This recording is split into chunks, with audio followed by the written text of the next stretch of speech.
what's really crazy is to sit in a restaurant in Canada and hear absolutely no English. Hear every other language,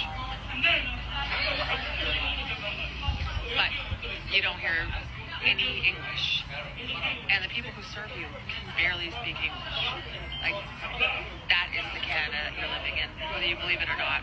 I wonder if French is amongst the, in quotes, every other language that she's complaining about that people are speaking in Canada instead of speaking English.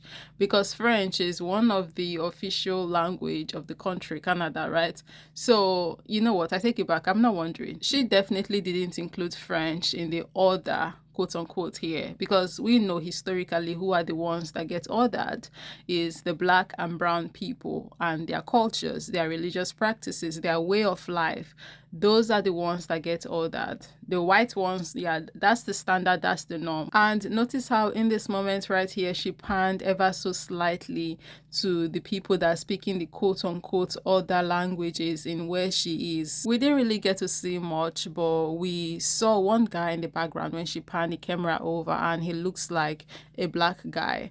And it's just very crazy because, like, you know, if these were white people there sitting speaking their European language, she would not make this video complaining about how they are speaking other languages, or they are not speaking English. But of course, because it's obviously not white people, they are speaking their native languages, of course she had to root out her phone and make this video and then post it to the internet so we all can see just how miserable of a human being she is. Yes, you have to be a miserable individual for you to be at a place like this where you are supposed to be having fun and enjoying your food, but you are just sitting there being a grouch. The background seems very lively, right? The other people in the background, they seem to be having fun. They are conversing with one another.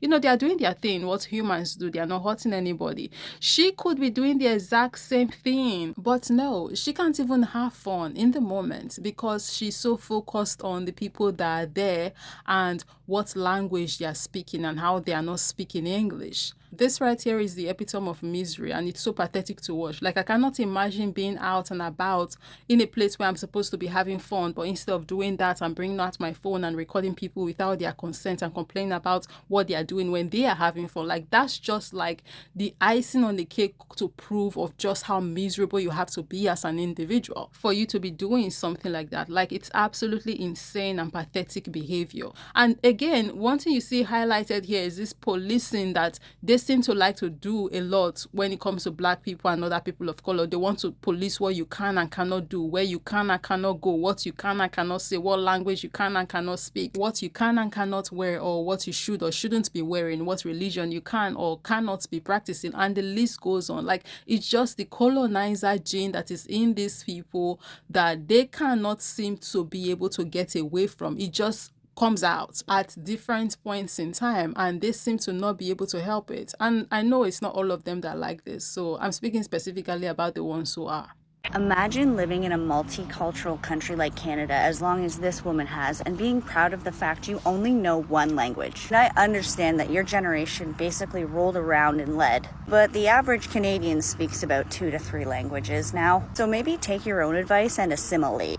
You know what's really crazy? Yes, I do know actually what's really crazy, and that is the fact that you never see any indigenous person come out like this and make a video either complaining about how there are too many foreigners in their country or too much immigration going on to their land, or how, like, this one is complaining too many people are now speaking quote unquote other languages and they are not speaking their indigenous language, but it's them colonizer descendants. Every single freaking market day, they're out on the internet making videos about how people are not standardizing their cultures, people are not centering them and their way of life in how they choose to navigate in a land that don't even belong to them. And that really is mind-boggling, and it's a global problem at this point, because even on the continent of Africa they do the exact same thing, and it's so sickening and it's annoying. Hi, my name is Sarah. Hi, Sarah. And I am I'm sorry. Take your time. It's difficult. Thank you. It's really hard for me. I am a racist. You did it. You said it out loud. Yeah. It was so strong, Sarah. Thank you. Thank you for sharing that with us. I know that wasn't easy. So tell us about that. Who exactly are you raising? Blacks. Yeah. That's the one. typically is the one. But why don't you tell us about the first time that you encountered Black people, so we can maybe get to the bottom of why? Well, I first met I'm sorry. Just don't upset. Me too. All Yeah. the time. All the Yeah. time. That's okay. That's fine. That's okay. It takes us all a minute. Gretchen over there, it took you what? How many years? Shit, I still say it. Isn't that right? Yeah. The youngest I remember meeting a Black. Black person was when I was 3. And there was two Black girls running around. They were just running around having fun. And I was so confused because they were little like me, but they didn't look like me. They didn't look like me. And I was just so scared. I didn't know what to do. And I remember going home telling my parents, Mom, Dad, Paul and Nancy. Paul and Nancy is what I called them. Paul and Nancy, there was these little dark people running around. What were they? And that's when I first heard, the N-word. Good job. The N-word. And ever since then, I've just been using it. Oh, wow, Sarah. Thank you. Thank you so much for that heartfelt story. I know a lot of us here can relate, right? Absolutely. Right? We all remember our first time. And I just want to say thank you so much, Sarah, for sharing that story. I know, again, this isn't easy. It's not easy for any of us. So thank you, Sarah. Thank you. Thank you, Sarah. Thank you, Sarah. I added this video because one, I thought it's interesting, and second, I think it's very valid for this video.